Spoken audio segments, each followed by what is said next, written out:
Welcome to Pegasus. We're here in the original Pegasus Coffee House, practicing social distancing, but you're going to hear some music and some hustle and bustle in the background. We're here to do the French press method of brewing coffee today. And this is a method we really like at Pegasus. It's pretty simple, it doesn't require a lot of equipment, but you can still get a really satisfying cup of coffee out of it. I've had many wonderful afternoons enjoying a French press at a cafe table. You're going to need a French press, some coffee. I've got our anniversary blend, a scale, a water kettle, and a grinder. You also need something to stir with and something to measure out your beans. Now, if you don't have a fancy burr grinder like we do, don't worry, there's ways around that. And if you don't have a scale, you can also get by with a measuring cup and some coffee scoops. If you are using measuring cup and coffee scoops, like I've got right here, just note that coffee scoops come in different sizes. 1 tablespoon is going to give you about 7 grams of coffee. That's going to vary pretty widely, but once you get used to your method, you can fine-tune your recipe. Today we're brewing in a 12-cup French press brewer. We're going to use 50 grams of coffee in and 825 milliliters of water. I've got about a liter of water here in the kettle, so I have a little extra to work with. A liter of water, by the way, works out to about 30 ounces of water. If you have a kettle with a thermostat, we're going to go for just under boil. I'm setting my kettle to 205 degrees. If you're doing water on the stove top, just bring your water to a boil, and we're going to make sure that it cools off a little bit before we pour it over the coffee. I'm starting up my scale here, and I've got it tiered out at 0 with a vessel to hold the coffee beans on it.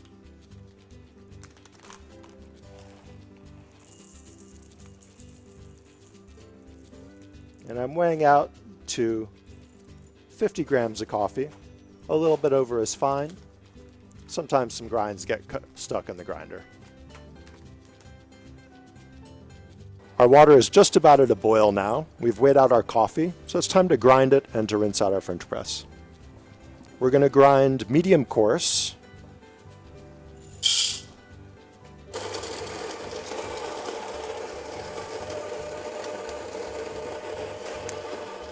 So medium coarse is about the texture of coarse cracked pepper. If you've got a pepper mill at home, when your pepper comes out, that's about the grind we're going to go for here. Needs another moment. If you don't have a grinder like this and you're using a blade grinder or a spice mill, what you're going to want to do is grind and just give a few shakes to the grinder as it's pulsing. And that'll help break up any big beans. Once you smell the coffee, it's pretty much ready.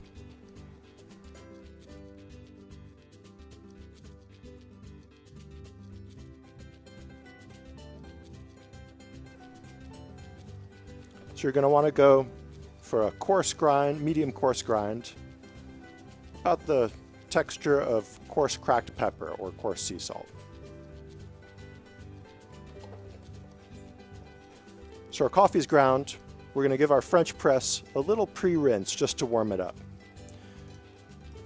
We're always going to warm up our brewing vessel, and the reason is temperature stability. We're always going to pre-rinse our brewing vessel to warm it up. The reason we do that is we want to preserve that brewing temperature. When we have a proper brew temperature, we're able to better extract the flavors of the coffee. And once it's warmed up, I'll just pour that out. Now we're ready to dose our coffee into the French press. Turning my scale on and tearing it to 0. And now I'll just shake my coffee in. Again, we're going for 50 grams. 50 grams is going to be about the equivalent of 7 tablespoons. So we're ready to start pouring and start our timer. I'm starting my timer. We're going for a total brew time of 4 minutes. And first we're just going to pour into the coffee grounds until we reach about halfway in our French press. I'm spinning the stream of water as I pour, and the reason I do that is to try and evenly wet all the coffee grounds. If you think about dry coffee grounds in your brewer, if you have dry coffee grounds in your brewer, that's coffee that isn't extracting. That's coffee that isn't brewing. I'm about halfway. I'm just going to set my kettle aside for a minute and wait till about 1 minute has elapsed from the first pour. This is the bloom. The bloom is when gases are released from the dry coffee as it comes into contact with hot water. Those gases are produced during the roasting process as the coffee goes through chemical changes inside the roaster as it heats up, going from a raw bean to the product that you get at home. After about 1 minute, I'm going to give this a little stir because all those gases will be gathered around the coffee grounds and will cause them to float. A little stir will help the coffee grounds drop into the hot water and improve the consistency of the brew. And now I'll continue pouring all the way up to 825 grams. That's about 825 milliliters.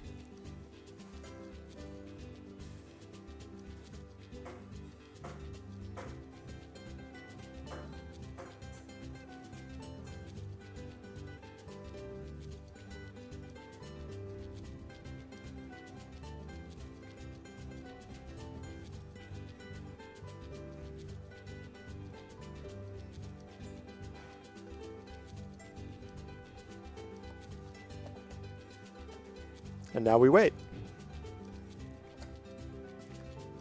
If you used a French press before, you're familiar with the plunger. And we're just going to set this into the French press. Press it down just a little bit until you create a seal with the top of the brew. So we've got 50 grams of coffee ground. We've poured in 825 milliliters of water. And we're waiting until we reach 4 minutes. At 4 minutes, we'll depress our plunger and pour our coffee. So this is part of why French presses are so great. It's quick, it's easy, it doesn't take a lot of effort, and it doesn't take a lot out of your morning if you've got a lot of that you got to get done. So at 4 minutes, we're ready to press our brew. I'm going to take it off of the scale and just slowly press down on the plunger. I'm going slow because even though we've got a screen on the bottom of this, just the act of plunging the coffee is going to cause sediments to stir back up into the brew. And if you go nice and slow, you'll minimize that sediment in your coffee. We've plunged our French press, and now we're ready to drink coffee.